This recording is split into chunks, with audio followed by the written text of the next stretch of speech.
¿Puedes hacer el chat? Perfecto. Buenas tardes. Buenas tardes. ¿Cómo estás? Bien, feliz de estar aquí en Barcelona. Tú habías venido ya, ¿no? Antes a Barcelona de turista, de como negocios, ¿cómo era la cosa? Sí, con familia, vine a la boda de una amiga, visitar, conocer. Sí, he estado aquí varias veces antes. Yo tengo un amigo venezolano, director también, se llama Andrés Duque. No sé si no lo conozco. Vale. Pues sí, ya te pondremos en contacto y eso. Él hace tiempo que vive aquí. Ok. Él hace mucho cine documental. Ok. Hace retratos. Me gusta hacer retratos. Yo siempre empiezo las entrevistas preguntando lo mismo. Y es, ¿por qué haces cine? Porque yo me enamoré. Bueno, primero fue a través de la filosofía, que fue lo que estudié, lo que más en verdad sigo amando, pero empecé a ver ciertas películas que me mostraron que el cine también puede ser filosófico, que puede tener un contenido, que estás diciendo algo, pero no solo eso, ¿no? Sino tiene estética, tiene colores, tiene música, tiene psicología, tiene ritmo. Eh, Me pareció un arte tan completo a medida que lo iba conociendo más y me fui enamorando. Y fue como poder combinar, creo que un amor por la filosofía, un amor por el arte y creo que el cine es la que mejor puede combinar ambas cosas. Tú ya habías hecho un cortometraje llamado Simón, Sí. que era sobre las... casi documental, ¿no? Porque eran sobre las protestas, ¿no? Sí, tenía como más o menos el mismo corazón que la película, es decir, un líder estudiantil pidiendo asilo político en Estados Unidos. Vale. ¿En qué momento decides que eso hay que hacerlo más largo y moverlo y, bueno, dar ese paso que es un paso muy importante? Fue cuando yo viajé con el corto y fui como a 10, 12 países mostrándolo. Madrid, Londres, Chile, Argentina, Panamá, México. Y fue vivir con la audiencia en los coloquios, ver lo que significaba para especialmente los venezolanos, verse reflejados en la pantalla, si sea por 26 minutos, un corto de estudiante, pero vi el impacto que podía tener y fue como inmediato que necesito hacer la película de esto porque, bueno, una película tiene mucho más alcance que un cortometraje y sentí que era importante, que esto era valioso para los venezolanos y necesitaba ser contado. ¿Tú has sido participante de esas protestas en la calle y tal? No, yo me fui en el 2009 cuando tenía 15 años, entonces nunca fui mayor de edad en Venezuela, yo nunca estuve ahí para lo peor, especialmente para mi generación, que ha sido el 2014, el 2017, 2019, épocas fuertes de calle.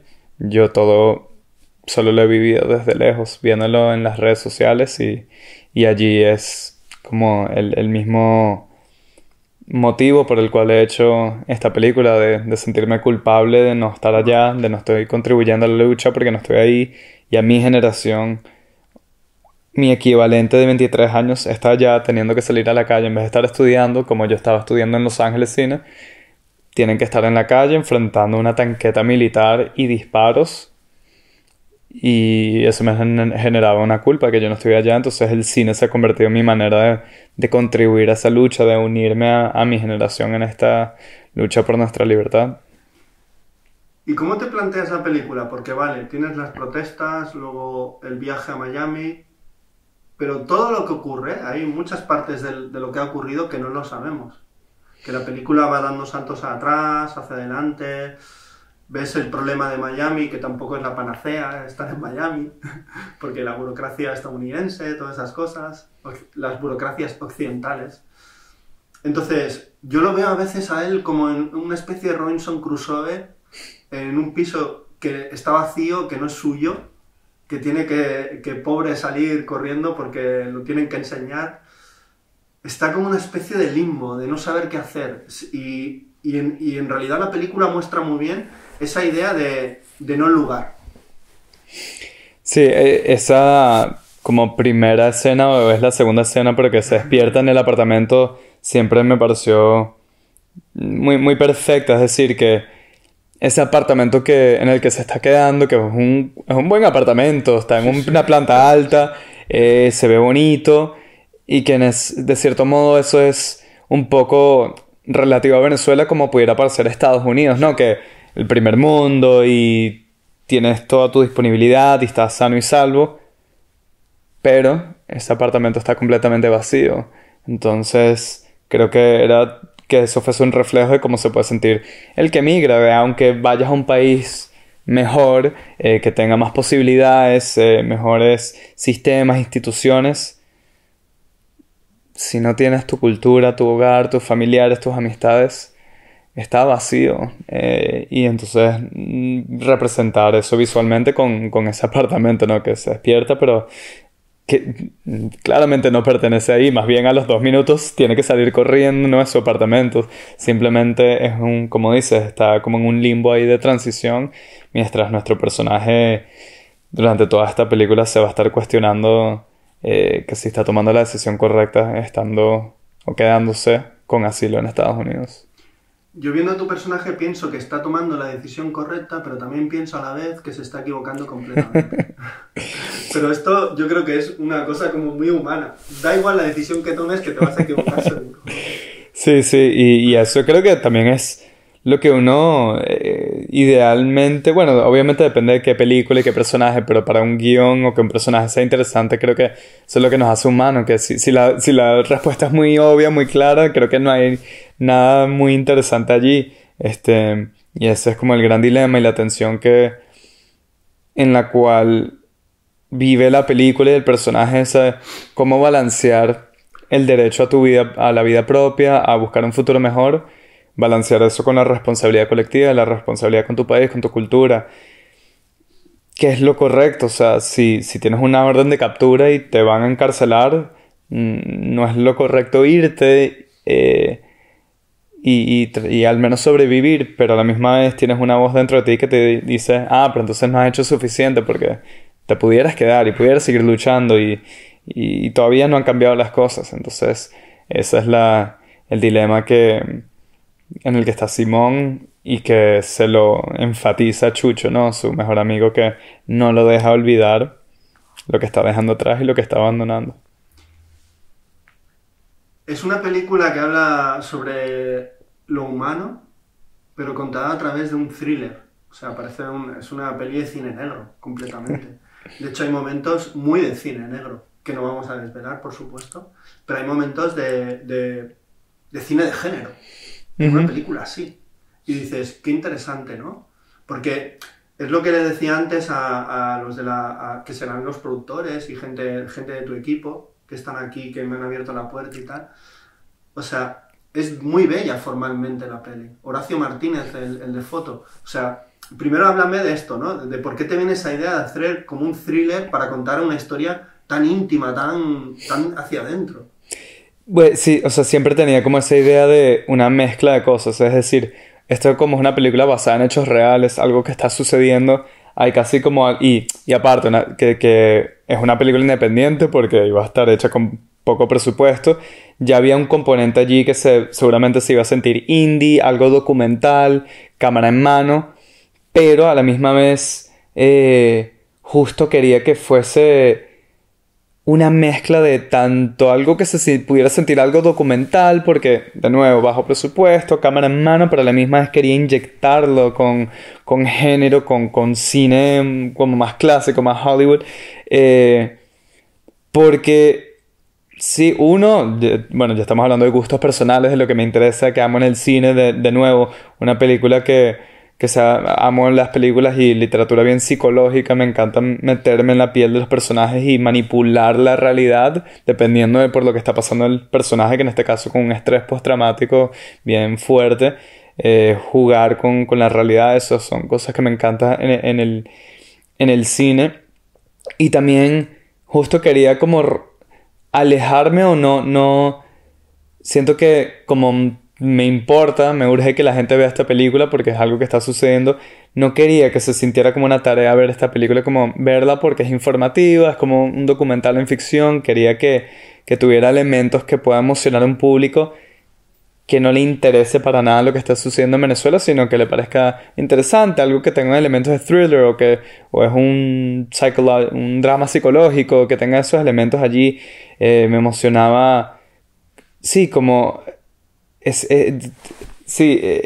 algo que es tan real porque está sucediendo, pero que verlo en formato de película y cine, y también sentía que para el venezolano iba a ser una manera de que hasta fuese más como digerible, porque para el venezolano esto es tan real, casi que sería como leerte un periódico o simplemente recordarte de cosas, y entonces entre más parece como una película, es decir, que haya un momento como un villano, como la hay en la película, o un momento de thriller, creo que eso podía permitir que nos viésemos casi que desde una tercera perspectiva, en vez de sentir que simplemente es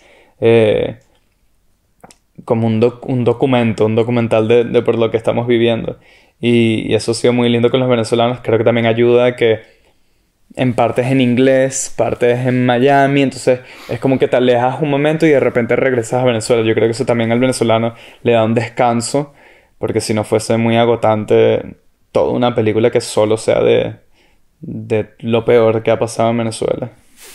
¿Por qué se llama Simón la peli? O sea, ¿pensabas en alguien en concreto? ¿O simplemente es un nombre que te parecía atractivo para el personaje? ¿O significa algo más? No sé. Bueno, Porque Simón, para mí, no sé, tiene un significado para mí, ¿eh? Bueno, para los venezolanos y en Latinoamérica Vale. es muy... Bueno, para el venezolano es inmediato la asociación con Simón Bolívar. Vale. O sea, antes de sacar la película, la gente dice, ay, tu película de Bolívar. O sea, es así tan... que dice Simón o sea, estás hablando de Bolívar. Y claro, Bolívar tiene ese título de El Libertador, ¿no? Entonces, para mí era como atribuirle esa mitología libertadora a los miles y miles de Simones que existen, que la mayoría son anónimos, ¿no? Los conocemos por nombre, pero son el líder de su grupo, que en la universidad, en cualquier estado de Venezuela, que estuvo dispuesto a arriesgarse a salir, y son miles y miles y miles. Y también a la misma vez que Simón Bolívar es una figura tan mesiánica, o sea, es el libertador, pero al final el esfuerzo y la liberación de Venezuela va a ser un esfuerzo colectivo. Toma miles y miles de Simones en miles de aspectos, no solo en la calle, sino en todos los aspectos, de personas que han estado dispuestas a luchar. Todos ellos para mí quedarán como los libertadores del país, para mí son mis héroes. Entonces es como darles ese título. Aparte que el gobierno venezolano a través de estos años querido apropiarse de la imagen de Bolívar, hasta cambiándole la cara y cambiando su historia. Entonces también es una manera de jalar hacia el otro lado, de que Bolívar le pertenece a todos los venezolanos, al pueblo venezolano. Y eso también, como recalcar un poco porque a veces podemos caer un poco en eso de esperar que quién va a venir a salvarnos, quién va a venir a cambiar las cosas, y al final va a ser de nuevo un esfuerzo colectivo. Simón somos todos. La Forma, Horacio Martínez, ¿quién es? Es un cineasta también venezolano. ¿Cómo trabajas con él, La Forma? Sí. Porque es lo que le comentaba, ¿no? Es una película bella. Habla de algo durísimo, pero es bello. Y esto a mí me gusta, porque a veces se puede caer mucho en el tremendismo. Y esta película no tiene ese tremendismo. Es una película que explica cosas durísimas, pero lo hace de manera formalmente estupenda. Es que no parece que sea una peli independiente. Bueno, me encanta porque de mis tomas favoritas, que me parecen las más hermosas, son de las escenas más feas. O sea, el plano abierto del dominó, sí. Lo amo. También cuando Simón lo tienen sentado y vemos la silueta en el contraluz y el polvo que los momentos más feos, pero son que sí, para mí las tomas más hermosas. Bueno, Horacio Martínez es director de fotografía venezolano. Lo conocí en Los Ángeles y nos conocimos porque cuando yo estaba haciendo un corto, él me contactó para ver si él podía ser el cinematógrafo, pero en ese momento yo no iba a estar en Los Ángeles, pero entramos en contacto y después empezamos a hacer, yo hago videitos en Instagram, entonces él quería ir a filmar uno, él dije, dale, yo filmo contigo. Y terminó transformándose más bien en un corto como de 8 minutos y lo iluminó súper increíble. Y de allí empezamos a trabajar mucho juntos, empezamos a trabajar como en hacer escenas para actores en Los Ángeles. Los actores necesitan contenido para mostrarse, entonces yo escribía una escena, la filmábamos, él trabajaba en una casa de alquiler de equipos, entonces él tenía permiso para sacar que sí una Alexa Mini cuando queríamos, entonces teníamos una Alexa para filmar una escena con un actor y lo hicimos, oye, como 15 veces, él y yo, armar toda una escena o sea, con luces, sonido, todo que quedara bien profesional entre los dos. Entonces ya desarrollamos ahí un lenguaje, una capacidad que es entre los dos resolver cualquier cosa.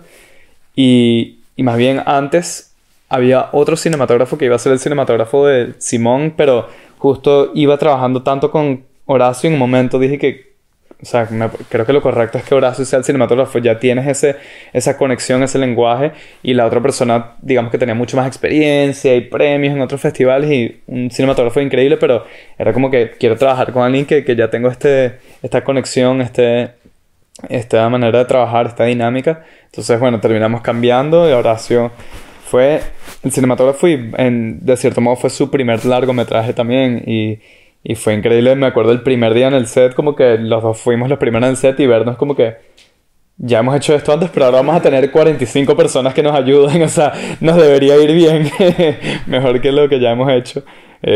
Y sí, fantástico, o sea, creo que de los fuertes de la película es la cinematografía.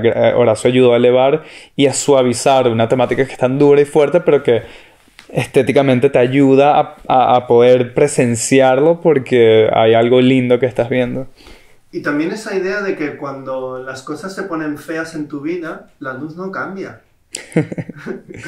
Tal cual. Claro, o sea, eso es como muy... Estás en una peli, ¿no? Te están diciendo, estás en una peli. Es como cuando ves una escena de sexo y están tapándose. Sí. No, ay, estoy en una peli. Sí. No, mami, me han cortado el rollo. Sí, sí. Pues, ¿el montaje por qué lo haces tú? ¿Porque tú ya montabas o dices, esto solo lo puedo montar yo? Amo montar, amo montar. Siempre hasta ahora, en verdad, siempre todo lo que he escrito lo he dirigido y lo he montado. Entonces era como lo natural. Si hubo una conversación con los productores y es verdad, si alguien me pregunta qué le recomiendo a los directores, es que busquen un montador. Obviamente tener una perspectiva distinta, objetiva, que no estuvo en el rodaje, pero no he podido seguir mi propio consejo. Mucho de control, pero es que amo montar, me divierte. Y yo les dije, mira, si al final quieren contratar o sea, yo voy a agarrar todo el rodaje y lo voy a editar yo en paralelo y ya veremos con cuál nos vamos, o sea, y que bueno, para qué vamos a perder. Entonces, y también, bueno, obviamente ayuda al presupuesto que lo monte yo, pero igual hubiese querido hacerlo. Es que para mí montar es dirigir. Estoy escogiendo las actuaciones de los personajes, estoy reescribiendo escenas porque puedo cambiar un diálogo, que lo que decía al principio de la escena lo paso al final y ahora no necesito la parte del medio, ahora cambió la escena y así fue. O sea, el comienzo de la película cambió, descubrí el comienzo en la edición, cambié el final. Para mí montar es seguir escribiendo y dirigiendo. Y no hubo ese momento de, oye, mirad esto que estoy montando, a ver si me está yendo por algo... No, bueno, ya cada vez que yo tenía ya como una versión, se la mandaba a personas y para tener que me den sus críticas, pero lo mejor fue, ya cuando iba como estuve como 13 meses editando, al mes 10 ya de verdad que yo pensaba que creo que aquí ya estábamos, quizás un pequeño ajuste, pero... Ya esta es la película, pero hicimos proyecciones en Los Ángeles con audiencias venezolanos, no venezolanos, gente de la industria, gente que no tiene nada que ver con el cine. Y en esas sesiones yo no dije que yo era el director, yo dije que yo era el montador, para que no tuvieran pena de decirme sus opiniones honestas y les pregunté qué fue lo peor, qué fue lo más aburrido, qué no te gustó. Y pasamos una planilla, sí, o sea, no me interesaba mucho bueno, eso sí un poco, qué te gustó para saber qué funcionaba, pero no, dime todo lo peor y eso fue lo más valioso que pudimos haber hecho porque allí salieron cambios importantes a raíz de esas proyecciones. Hablamos un poco de tu elenco, de tu reparto. A ver si lo digo bien. Christian McGaffney, McGaffney. que tiene un apellido como escocés. O Sí, escocés, sí. Y Jana Nawarchi. Navachi, alemán. Roberto Jaramillo, Eso es venezolano. fácil. Pero a mí me ha impresionado mucho Franklin Virgües. el coronel, que he visto que tiene un montón de trayectoria en telenovelas. Sí, sí. En Venezuela durante muchos años fue un gran, Sí, sí. un gran exportador de Sí. telenovelas. No, Franklin Virgües es un... Cristal, por ejemplo, era venezolana. Una Sí. telenovela Bueno. que aquí arrasó, Ok. directamente. Yo no conozco casi nada de las telenovelas. Pues esta Ok. telenovela arrasó. Y Carlos Mata Ujú. llegó a trabajar en España. Mm. Que era el actor principal de aquella... te estoy hablando de años 90, 91, 92. Bueno, justamente, curiosamente, con Franklin, yo nunca, yo nunca he visto nada de lo que hizo, porque bueno, de nuevo, la edad que tengo y me fui aparte de ¿Pero Venezuela, tú tienes ahora? 29 años. Hostia, qué joven. Entonces, Me parece hasta muy joven para dirigir una película. sí, me ha pasado que me ven y piensan que mi papá es el director. Y que tú eres el Yo hijo. vengo en sustitución Sí, del sí, sí, director. claro, tú eres el hijo del director. Pero con Franklin, sí, justamente yo nunca había visto. Y con Franklin hubo hasta cierta resistencia para castearlo, porque ciertas personas, bueno, venían con como la imagen o la idea de Franklin en las telenovelas y como que es otro estilo y como que no les encajaba. Pero lo bueno es que yo no tenía esa preconcepción, porque yo nunca lo había visto, solo como que conocía su cara. Y él hizo un cortometraje que se llama La Tumba, donde hacía un personaje similar. O sea, un personaje que estaba a cargo de un centro de torturas. Un corto, pequeño, no sé, 10, 15 minutos, pero como que le tenía ubicado la cara y ya lo había visto en algo similar y me parecía que iba a ser genial.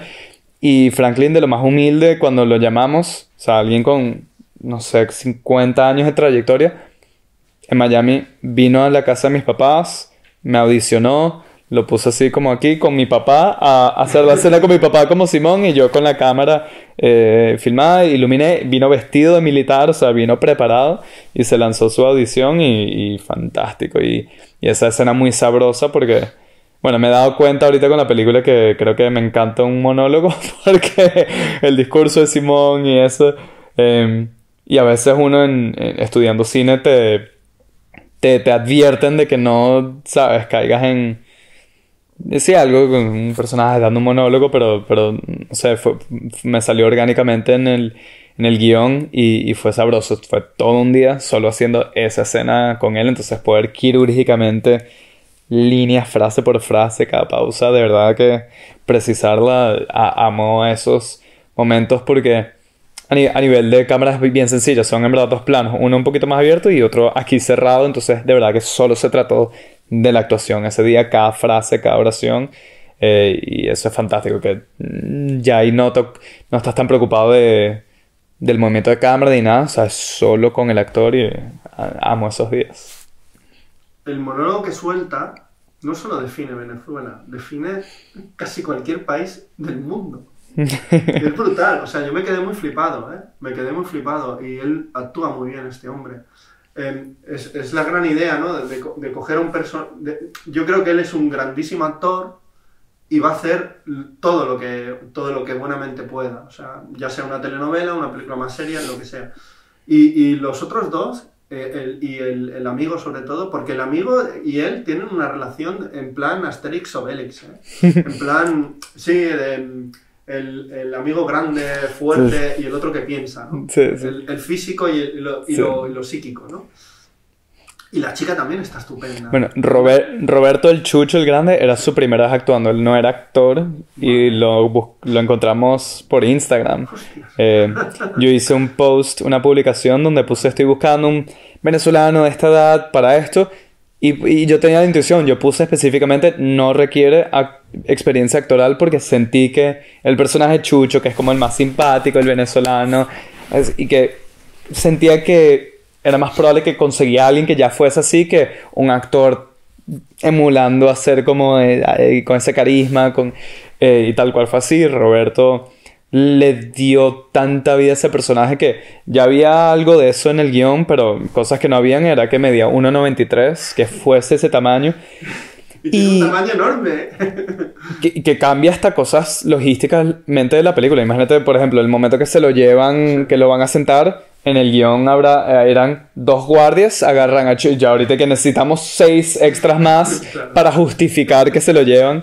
Pero de cierta manera también creo que le dio un buen balance a la relación, porque Christian McGaffney, que hace Simón, Christian mide 1,84, 1,80, o sea, tiene un buen tamaño, tiene mucha presencia, mucha fuerza.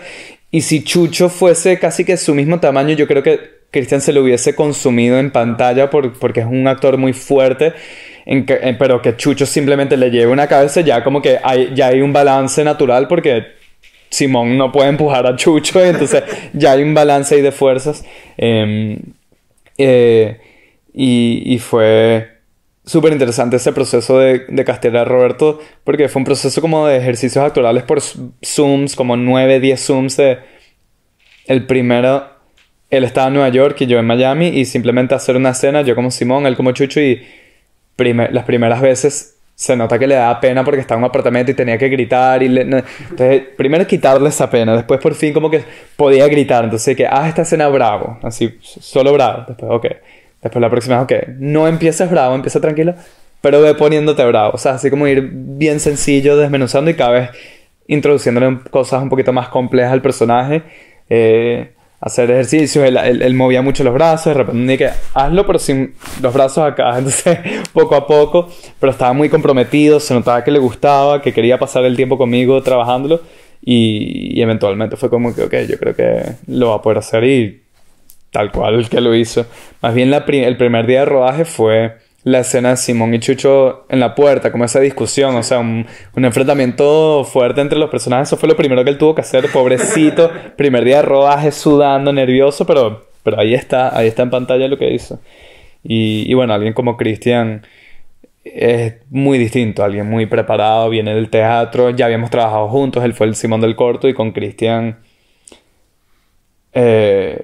como ya nos conocíamos antes, pudimos trabajar un año antes. O sea, vivimos cerca en Los Ángeles. Mientras escribía el guión, lo llamaba a mi casa, vamos a probar este monólogo, a ver si funciona, y poder ir descubriendo a Simón teniéndolo ahí enfrente mío, ya su cara, su cuerpo, y entre los dos ir construyéndolo. Especialmente Simón de Miami. El Simón de Venezuela lo teníamos muy claro, que es ese líder potente, fuerte, apasionado, pero el Simón apagado, o sea, qué tan apagado está, qué tan quebrado está, qué tanto lo reprime, qué tanto muestra. Eso fue lo que pudimos en un año ir desmenuzando y buscando. También salía con la cámara y lo filmaba así, sus miradas, viendo hacia afuera, haciendo algo en la casa, editarlo y buscar ese tono, la tonalidad del Simón de Miami. Fue como que lo que más trabajamos.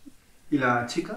La chica, o sea, fue un proceso de casting muy diverso, porque Yana sí fue proceso de casting tradicional, con una directora de casting en Los Ángeles. Se hizo un llamado, aplicaron 3,000 chicas, ella me mandó 66, las vi todas. Yana de una fue como que, creo que esta fue la que más me gustó, pero igual, bueno, como a 10 le pedimos otra ronda con otras escenas.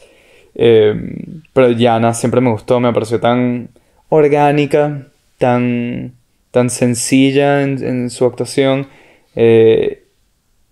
Y sí, hacer un Zoom, la conocí y ya casteada, fantástico. Y es también la americana pija que tiene conciencia social.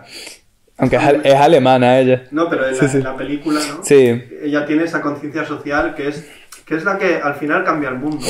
Sí. La gente la gente que tiene posibilidades, es la que va a ayudar a los que no tienen para cambiar las cosas, ¿no? Sí, con ella me interesaba un poco, bueno, yo que vivo en Estados Unidos y como que nuestra generación, creo que los millennials y Gen Z ahorita, hay también como una crisis de pánico moral, de una exigencia moral, de que como tenemos tanto acceso por las redes a todo, entonces si tú no eres activista de todas las causas del mundo, eres parte del problema. Si no vocalizaste ahorita Israel, Australia, que se están quemando los bosques, que si se está extinguiendo una especie animal, que si la crisis en Venezuela, Ucrania, y si no activamente estás denunciando todo el tiempo, eres parte del problema. Y ahí como sí, una especie de exigencia moral muy fuerte para esta generación en las redes sociales. y se ve mucho. También Melissa la veo como alguien que sabe que quiere hacer algo por el mundo, pero todavía está buscando su causa. Sí, sí. ¿Puedes hacer el saco otra vez? Vale. Cuando has presentado la película, por ejemplo, a ver, esto es una curiosidad mía. La película allí en Venezuela no les gustará nada al gobierno. Entonces, estuvo en un festival de Venezuela, ¿no? ¿Cómo se hace esto? No solo estuvo en el festival, eso se explica más fácil. Lo que ha sido la mayor sorpresa es que estuvo en salas de cine, en cartelera. Pero ¿cómo en todo el país. ¿Cómo es posible esto? Y no hay una censura, no dicen, no, esta película va en contra del gobierno, la borramos, la silenciamos y hacemos lo posible. Yo cuando he visto que ha sido una de las películas más vistas en la historia del cine en Venezuela, entonces digo, Diego, explícame ¿esto cómo es? Bueno, para empezar, precisamente para que el mundo extranjero se haga ese cuestionamiento, suceden cosas así, que digan, ¿cómo es eso? ¿Qué dictadura si ponen esta película? Para justamente que haya esa percepción. Pero yo cuando empecé a escribir la película, yo asumí que la iban a censurar, de que esto jamás la van a mostrar en salas de cine. Más bien lo bueno de eso fue que ni por un momento me traté de filtrar y que déjame ser más sutil para que no la van a poner, así que voy a escribir lo que me da la gana, lo que quiero denunciar de verdad. Igual eventualmente con el internet estará disponible y la gente la va a poder ver, así no sean salas de cine en Venezuela. Pero toda película venezolana tiene derecho a 2 semanas en cartelera.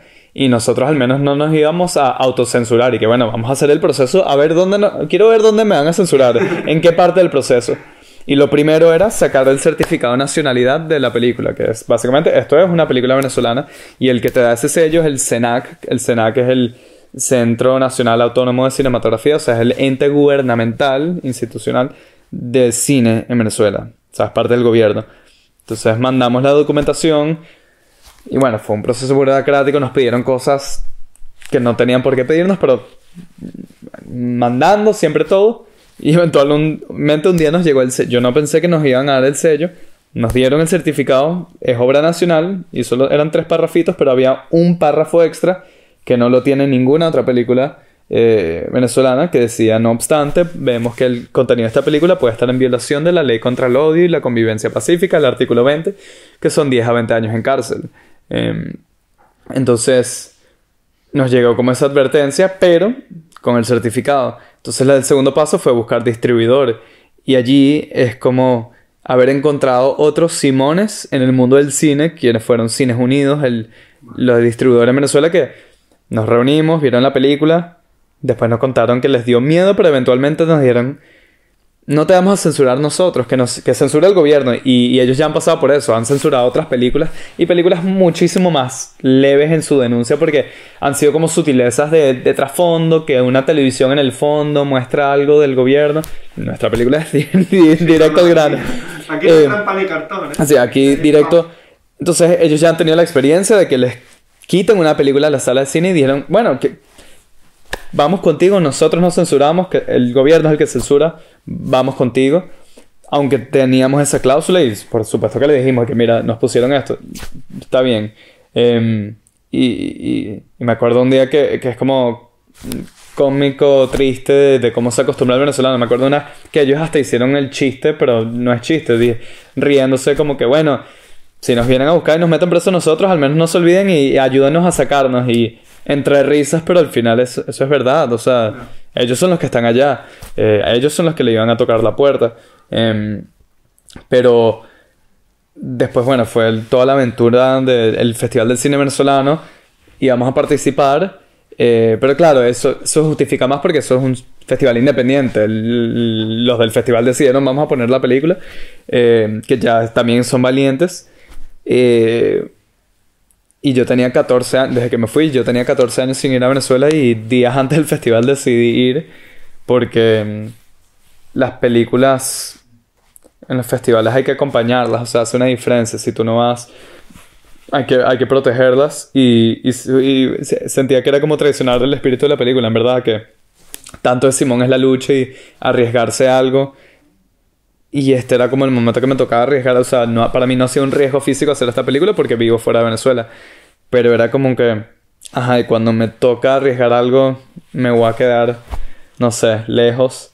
Y nada, decidimos ir y bueno, ha sido como surreal vivir tu propia película, porque entré por Cúcuta, por Colombia, que Chucho en la película dice, vamos a entrar por Cúcuta y Colombia. Terminé años después haciendo exactamente eso. Y uno de los muchachos que yo entrevisté, o sea, uno de los Simón en vida real, que fue un líder estudiantil, que lo metieron preso, lo torturaron y estaba pidiendo asilo, vivía cerca de la frontera y lo llamé, mira, ¿cómo es el tema de la frontera? Y al final dije, yo te busco al aeropuerto y entras conmigo al país. O sea, estoy en mi propia película. Estaba en el coche con Simón manejando, entrando en mi propio país por la frontera, con miedo. Y en verdad lo primero que pensé cuando llegas a la frontera y había un guardia nacional y darle mi cédula, lo primero que pensé fue, nuestro vestuarista lo hizo increíble porque el uniforme militar era idéntico que en el set. Y la única vez que lo había visto era en el set, en vida real. Y ahorita la tela idéntica, las botas. Y yo que guau, Marcos Durán lo hizo increíble. Pero bueno, sí, entrar al festival y Venezuela y fue toda una aventura y con miedo y más bien nos tuvimos que ir apurados días antes de que se supone que nos íbamos a quedar porque personas ahí importantes nos recomendaron que váyanse allá porque se está poniendo antes de que pase algo. Entonces no fuimos. Y bueno, y 2 días antes del estreno nacional hubo como una noticia de que un abogado metió una denuncia en la fiscalía que si estábamos incitando a la violencia. Hubo como toda esta noticia, pero al final no pasó nada. Se estrenó en cartelera. Y yo creo que es esto. Yo creo que el gobierno decidió que la estrategia con esta película era ignorarla, no mencionarla, no tocarla, no hacer nada, en vez de censurarla, porque cuando han censurado en el pasado le da mucha prensa, mucha atención, la película censurada por la dictadura venezolana. Y aparte, en los últimos 2 años, el promedio de personas que han ido a ver películas venezolanas en Venezuela, 5.000 personas. El promedio. Después de la pandemia y con la economía que está dolarizada, que nadie no se puede vivir, menos todavía ir al cine. Entonces yo creo que la apuesta fue, no hay que hacer nada, irán 5.000 personas a verla, ya, pasa sin pena, sin gloria, y apostarle un poco a la indiferencia o el cansancio del venezolano que es verdad, o sea que ya el venezolano en Venezuela quizás no quiere tocar el tema política porque ya, o sea, cansado. Entonces yo creo que le apostaron a eso, que no hay que hacer nada y no va a pasar nada. Y claro, la sorpresa para ellos y para nosotros también es que si el promedio eran 5.000 personas, ahorita vamos por como 118.000 personas y va por la semana 20. Todavía hoy sigue, se estrenó el 7 de septiembre, todavía quedan 3 salas de cine porque ha aguantado y va por la semana 20. Yo creo que esta semana rompemos récord. 5 meses. Sí, creo que esta semana rompemos. Esto es maravilloso. Sí, una locura. Pero esto no había pasado, ¿no? Ah, sí. Muy pocas películas. Bueno, es curioso, ahora te iba a preguntar por el cine venezolano, porque el cine venezolano interesante se está haciendo desde fuera ahora. Sí, bueno, ya que somos 8 millones fuera. En junio se estrenó una película que se llama You Upon Entry, de 2 venezolanos. Está nominada al Goya también. También entrevisté. Sí. Y que claro, es una película que dialoga mucho Migración, El Cuartico. El Cuartico. También están nominados a Mejor Dirección Nobel. En realidad siempre somos unos Robinsones Crusoe, vayamos donde vayamos. Pero sí, bueno, Yo lo que quería preguntarte era si... Dime más directores de Venezuela en otros países que están haciendo cine interesante. Yo vi hace unos años, Eras una vez en Venezuela, que se estrenó aquí en España también, y era muy interesante porque... Es una película que habla sobre las diferentes opiniones y pensamientos que hay hacia el gobierno. Y esto me interesaba, ¿no? Todo ese diálogo, discusión que hay en la película. Gente pues que está a favor, gente que está en contra, gente que no sabe ni lo que está y gente que sobrevive como puede, ¿no? Esto me gustaba de la peli. Bueno, de cineasta, bueno, por ejemplo, para empezar, uno de los productores de Simón es Marcel Raskin, vale. Director venezolano, más bien de mis películas favoritas venezolanas es la suya, que se llama Hermanos.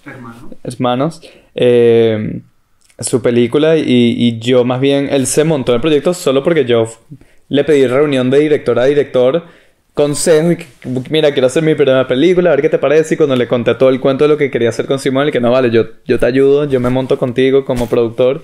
y así se montó. Él vive en Los Ángeles también. Aquí en España está Miguel Ferrari, el único venezolano que se ha ganado el Goya, con Azulino tan rosa en el 2013, creo. Hostia, sí, Azulino tan rosa, yo me suena, no Sí. la he visto la película. Estuvimos con él hace 2 noches ahí en Madrid. ¿Vive en vino, Madrid? Sí, está en Madrid. Esto es interesante. Está Jonathan Jakubowicz, que está haciendo muchas cosas. Él escribió Las aventuras de Juan Planchar, pero él hizo una película muy icónica en Venezuela, Secuestro Express, pero también se tuvo que ir del país y ha hecho películas como Resistance con Jesse Eisenberg, Sí. y está haciendo muchas cosas.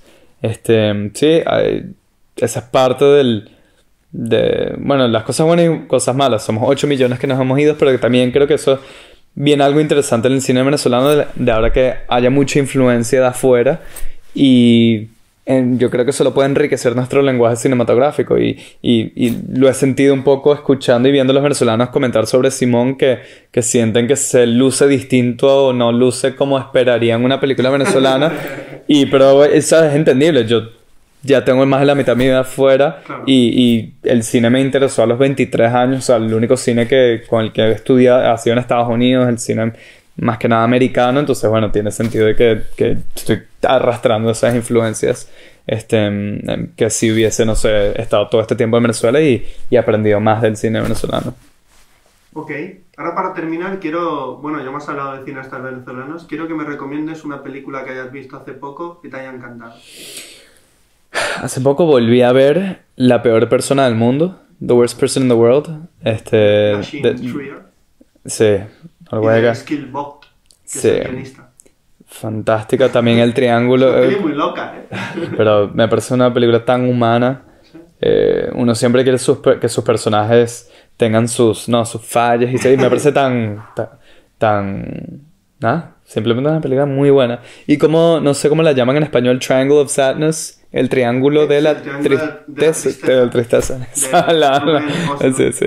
Esa me pareció Sí, muy fantástica loca. ese año. Una película me parece muy fácil de recomendar, porque a veces hay películas que muy buenas, pero no son para todo el mundo. Pero el triángulo de la tristeza me parece que no se la puede recomendar a casi todo el mundo porque es divertida, pero es Hace buena. poco un crítico decía que él le parece que el Triángulo de la Tristeza está inspirada en una película se inspira en una película de Buñuel, La muerte en este jardín se llama. Ah, no. Y digo, hostia, pues me gustaría volver a verla. Sí, para ver, está Esto interesante. puede ser interesante. Vamos a ver, sí. Pues Diego, un placer hablar contigo. Muchas Mm. gracias por tu tiempo, por tu película. Y yo siempre digo, hasta la próxima película.